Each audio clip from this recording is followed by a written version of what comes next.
2026 CBT mode की बात करी जा रही है। कल से ही न्यूज़पेपर ने काफ़ी ज़्यादा कवर किया है इसको, क्योंकि मिनिस्ट्री ऑफ एजुकेशन अभी फिजिबिलिटी एक्सेस देख रही है, उसको स्टडी कर रही है कि क्या इसके प्रॉज हैं, क्या कॉन्स होंगे। तो यहाँ पे प्रॉज की अगर बात करी जाए तो वो फास्टर रिजल्ट जनरेट होता है, ऑटोमेटेड इवैल्यूएशन होगा। दूसरा, यहाँ पे पेपर लीक का जो स्कोप है वो कम हो जाएगा, और जो बाकी लॉजिस्टिक जो पेपर्स इधर उधर जाते हैं वहाँ पे अगर कुछ घपले होते हैं तो वो भी कम हो जाएंगे इससे।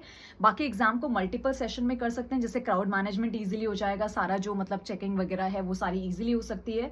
और डिजिटल रिकॉर्ड को भी रखना काफ़ी ईजी हो जाएगा, ट्रांसपेरेंट हो जाएगा, ईजी ऑडिटिंग हो जाएगा इनकेस कोई भी इशूज़ होते हैं कहीं पर।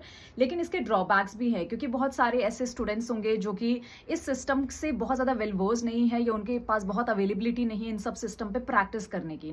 सो इस वजह से यहाँ पे वो बच्चे पीछे रह जाएंगे। तो उन चीज़ को भी ये दिमाग में रखते हुए सारा देखेंगे कि किस तरीके से इनको पूरा डेमो सेशन करवाया जाए, या किस तरीके से पूरा अवेल किया जाए उन बच्चों के लिए भी। बहुत सारी जगह इंफ्रास्ट्रक्चर गैप है, इंटरनेट कनेक्टिविटी अच्छी नहीं है, पावर फेलियर्स के चांसेस है, यहाँ पे कंप्यूटर्स अवेलेबल नहीं है सफिशिएंट अमाउंट में। साइबर सिक्योरिटी रिस्क होती है हमेशा, हैकिंग हो सकती है या फिर इम्पर्सनेटिंग थ्रेट्स हो सकते हैं, बट बाकी एग्जाम भी तो हो ही रहे हैं ऑनलाइन।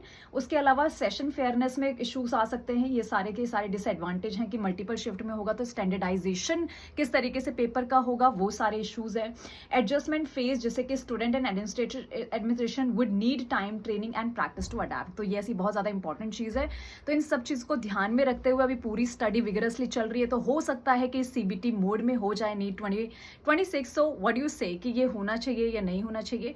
और आपको तो हर एक लेवल के लिए अपने आप को प्रिपेयर करना है, तो ऑनलाइन टेस्ट के लिए भी प्रिपेयर रहें और ऑफलाइन सेंटर्स पे भी जाके अपना एग्जाम देते रहें। आप नॉर्मली पढ़ाई करें, क्योंकि ये सब चीजें अगर होंगी तो पूरा का पूरा आपको समय मिलेगा प्रैक्टिस का। So don't worry at all. अभी ये सिर्फ चर्चे में है, न्यूज़पेपर में है, क्योंकि मिनिस्ट्री ऑफ एजुकेशन अभी उस पर काम कर रही है। So stay connected with us for such important updates regarding NEET 2026 and 2027, and stay connected and share it with those kids who are preparing for the NEET exam, and stay connected with us.